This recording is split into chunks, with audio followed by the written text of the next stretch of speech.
Et bonjour à tous, c'est Nico de chez Overcamp à Cournon d'Auvergne. J'espère que tout le monde va bien. Ça fait longtemps que j'ai pas fait de vidéo, pas que j'ai pas envie, mais parce qu'en ce moment on n'a pas vraiment le temps. On doit livrer tous les véhicules pour l'été et on se concentre pas mal là-dessus. Mais on m'a demandé plusieurs fois cette vidéo, donc je vous la fais. C'est sur un véhicule qui est rentré chez nous. C'est un Sonic i700 SC, un Adria en intégrale. Donc c'est un poids lourd de 4 tonnes 250. Au niveau de la motorisation, c'est un 3 litres 180 chevaux, enfin 177 pour être plus précis, Fiat. Et il est de fin 2011, fin 2011. Voilà, il a 111 000 km. Donc déjà, je vais couper court au... Oh, il a beaucoup de kilomètres. Non, il n'a pas beaucoup de kilomètres. C'est un véhicule qui est de 2000, on va dire 2012. D'accord, donc il a 12 ans. Ça veut dire qu'il a roulé, mais pas plus que ça en fait. Il a roulé de manière normale.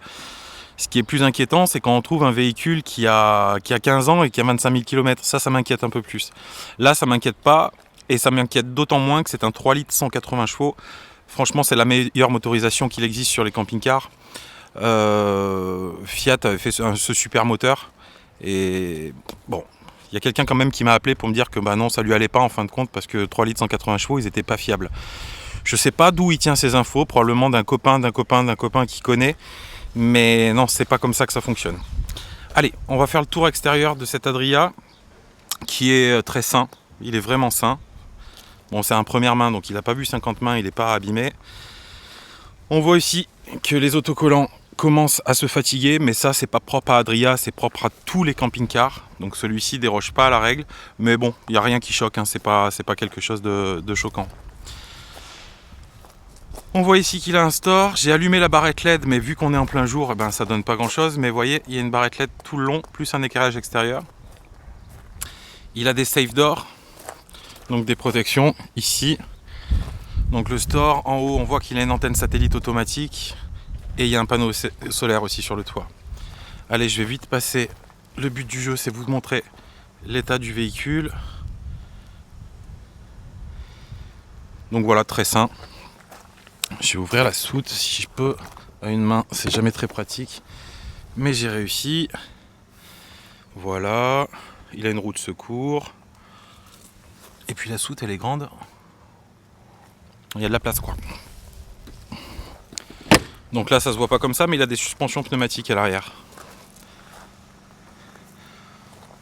Donc j'essaie de bien montrer les angles. Parce que souvent, qu'est-ce qui est abîmé sur un camping-car? C'est souvent les angles. On voit qu'il a l'attelage.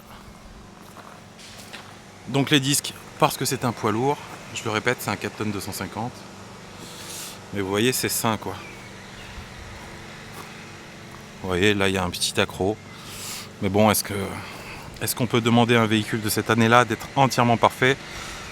Moi, je vois tellement des véhicules, des fois, qui ont 2 ans, qui sont complètement explosés, que là, non, il n'y a pas de problème, il est nickel. En plus, il dormait à l'intérieur, il dormait dans un grand hangar, avec d'autres camping-cars. Donc, pas de problème particulier. Les pneus, c'est ok.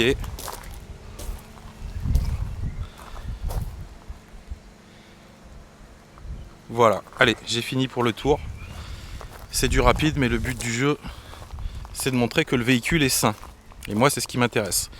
Quasiment tous les véhicules que je vends, pour pas dire la totalité, sont des premières mains. Parce que j'aime pas trop les véhicules qui ont fait trop de mains. Clac. Alors, on rentre. Il y a une marche électrique. Première chose, on arrive dans le salon. Donc pour que ce soit plus simple. C'est un 4 places carte grise. On peut manger à 5 tranquillement. Je vais juste bouger un petit peu la table. Hop, comme ça me laissera un passage un petit peu plus grand. Rangement ici. Rangement ici. Le lit pavillon, c'est un lit pavillon électrique. C'est ici qu'on appuie pour le faire descendre. Donc le porteur, c'est un Fiat, un 3 litres 180. Bon, c'est les mêmes que les 2 litres 3 en fin de compte. Je vais pas vous apprendre grand chose. Il faut que je monte les imperfections. Donc je monte les imperfections. Là, il a 3 petites rayures. La caméra de recul. Le maxi GPS Lucas Campers. Donc là, il est très bien équipé. C'est du beau matos, quoi. Donc la boîte, c'est une boîte 6. Et les mêmes petites rayures de l'autre côté. Donc j'imagine que c'est le lit pavillon qui fait ça. Je vois pas d'autre explication. Bon, enfin bon, c'est pas massacré du tout, hein, loin de là. Hein. Voilà. Ici c'est le panneau de contrôle. Donc là je vous ai expliqué, c'est pour descendre le lit. La télé est ici, mais on peut la bouger pour la mettre au milieu pour regarder dans la chambre. Ok pour le salon. Après, on va passer à la cuisine. Donc là, c'est des rangements. Salut. On peut mettre des verres. C'est un truc qui m'a toujours fait délirer dans les camping-cars. Bon, c'est comme ça. Voilà. Alors, c'est le modèle avec la gazinière. La cuisine en L et la gazinière. Ok. Je pense que... Alors, sans trop me tromper, je vais vous dire que le four n'a jamais servi. Mais c'est le cas dans 90% des véhicules qui ont un four. Donc, bon, c'est pas surprenant. L'évier.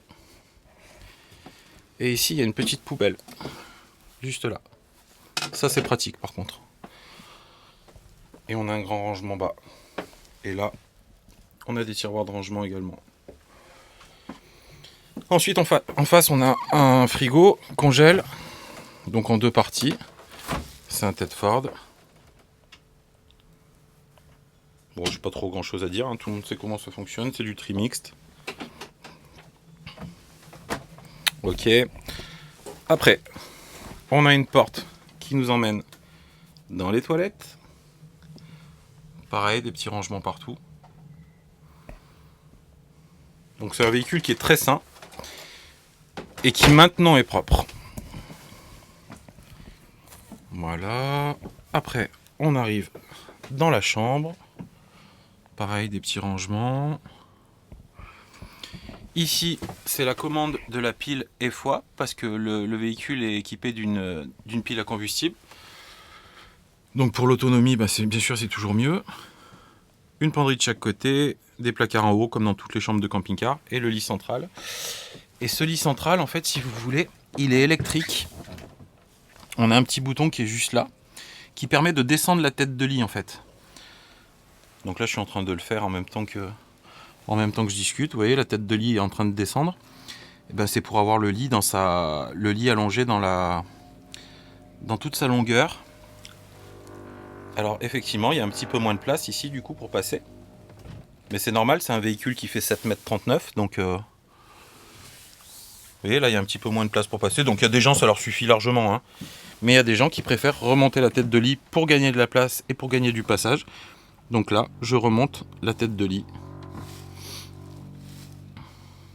C'est électrique, c'est pratique.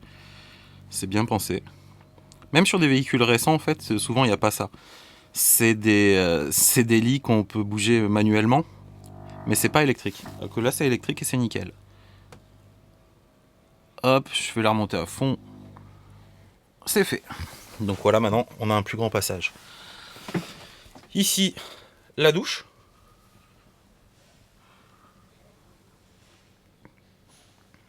Donc voilà. On a fait le tour de ce véhicule. Alors on me demande souvent d'appuyer sur les problèmes ou qu'est-ce qui pourrait poser problème. Bon bah là il est propre. Hein. Je vais rien vous cacher, je peux vous montrer le sol. En tout cas il n'y a rien qui me choque.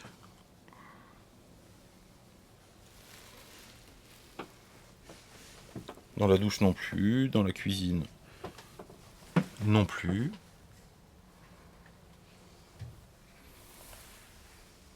Je monte le sol. Je retourne par là.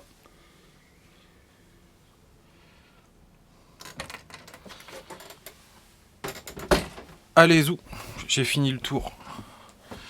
Donc du coup, je vais tout couper. Clac, j'ai plus de lumière dedans. Bon, c'est un tour rapide, mais le but du jeu, c'est un peu de montrer l'état du véhicule. C'est un peu le but. Parce que les gens s'interrogent souvent. Après, là, on a un véhicule robuste. Hein. Monté avec le 3 litres 180, franchement, pour moi, c'est la référence. Après, on trouvera toujours Marcel qui a fait de la mécanique et il avait 14 ans qui vous dira que c'est moins fiable. C'est ce qu'on m'a dit cette semaine quand même. Bon, Qu'est-ce que vous voulez que je réponde à ça? Donc en fait je réponds plus, je dis oui, ben c'est bien. Mais dans ces cas-là, il faut demander à Marcel qui vende le camping-car aussi. Je refais un petit tour extérieur. Comme ça, vous voyez, j'ai rien à cacher, je montre tout. Ah, tant que j'y suis, je sais pas si ça va se voir. Ici, sur la porte, il a 3 petites bosses, une là, une là, une là. Alors bon, ça saute pas aux yeux, hein. Faut vraiment être de profil. J'arrive pas à... Ça fait comme des petits impacts de grêle en fait sur la porte, mais ouais, ça saute pas aux yeux. Mais en tout cas, je l'ai dit. Sinon, j'ai rien à dire. Je trouve que c'est un beau véhicule. C'était des belles finitions. Après, Adria, ça a toujours été des beaux véhicules. Malheureusement, j'ai jamais eu la chance de pouvoir en vendre des neufs, parce que j'ai jamais été concessionnaire Adria ou j'ai jamais travaillé avec une concession qui vendait des Adria. Mais c'est vrai que c'est du beau matos, quoi. Adria Sonic, ça reste quand même une référence dans notre milieu. Et voilà. Donc si vous voulez me joindre, vous savez où me joindre. Chez Overcamp à Cournon, vous pouvez aller sur mon site www.overcamp.fr. Je le répète, mais Overcamp c'est comme Auvergne, donc ça commence par AUVER-CAMP. Et puis si vous avez besoin de renseignements supplémentaires, je vous ai pas montré où étaient les manos pour les suspensions pneumatiques.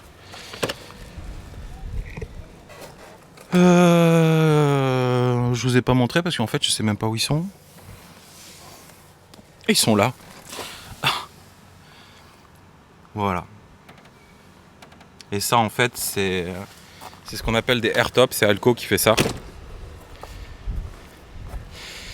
Cette fois-ci je pense que j'ai été plutôt complet. Donc si vous avez d'autres questions ou si vous voulez une photo en particulier ou quelque chose comme ça, et ben vous m'appelez et moi je m'occupe du reste. Je vous remercie d'avoir regardé cette vidéo, j'espère que le véhicule vous a plu. En tout cas moi il me plaît, je le trouve en très bon état pour son âge. Et il a beau avoir 111 000 km, il va pouvoir encore en faire beaucoup parce qu'on est plus sur un moteur profilé camion que camping-car entre guillemets. Il est beaucoup plus puissant, il y a beaucoup plus de couple. Donc il va encore avaler beaucoup de kilomètres ce véhicule. Allez, merci, à bientôt, ciao.